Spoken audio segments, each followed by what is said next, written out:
हमने कहा कि आगरा लखनऊ एक्सप्रेसवे और इस गंगा एक्सप्रेसवे में यही फर्क है कि जो कुछ मुनाफा हो रहा है आगरा लखनऊ एक्सप्रेसवे में वो सरकार के खजाने में जा रहा है, और जो गंगा एक्सप्रेसवे में मुनाफा होगा वो किसी उद्योगपति की जेब में जाएगा। यही फर्क है गंगा एक्सप्रेसवे में और आगरा लखनऊ एक्सप्रेसवे में। जब मैंने उसे बताया कि आगरा लखनऊ एक्सप्रेसवे में जो मुनाफा होगा सरकार का, जो टेंडर हुआ है टोल का इकट्ठा करने का, वो प्रतिदिन 1 करोड़ से ज्यादा रुपए का है। सोचिए, 1 करोड़ से ज्यादा रुपया प्रतिदिन सरकार के खजाने में आ रहा है। वो सरकार का एक्सप्रेसवे है।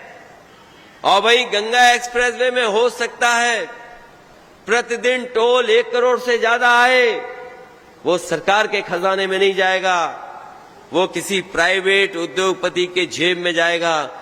यहां सरकार का खजाना बढ़ेगा, उधर उद्योगपति का खजाना बढ़ेगा। यही फर्क है समाजवादी पार्टी में, यही फर्क है भारतीय जनता पार्टी के काम करने के तरीके में।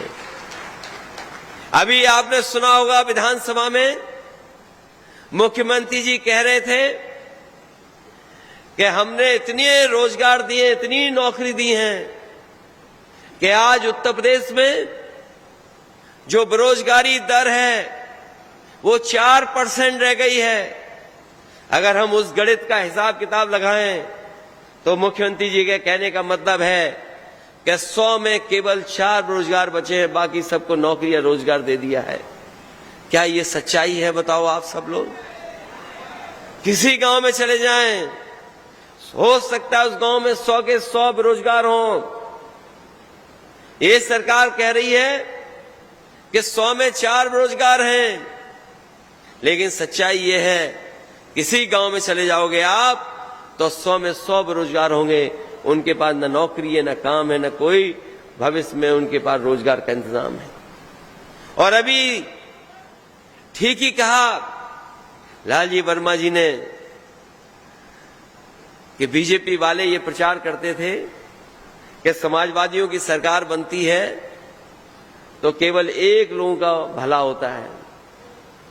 और मुख्यमंत्री जी ने तो सदन में आकर के न जाने कहां से फर्जी एक सूची दिखा दी हम लोगों को और कहा कि इसमें देखिए कितने एसडीएम हो गए एक ही जाति के। जब मैंने उनसे पूछा क्या सूची दिखा रहे हो, तो बोले कि आपकी सरकार में 46 में 56 हो जाते थे एक जाति के। मैंने उनसे कहा कि वो सूची हमें दे दो, कई साल हो गए हैं अभी तक मुख्यमंत्री जी सूची नहीं दे पाए हैं। सोचो हमारे कैसे मुख्यमंत्री हैं जो 46 में 56 बता देते हैं कि एसडीएम हो गए हैं।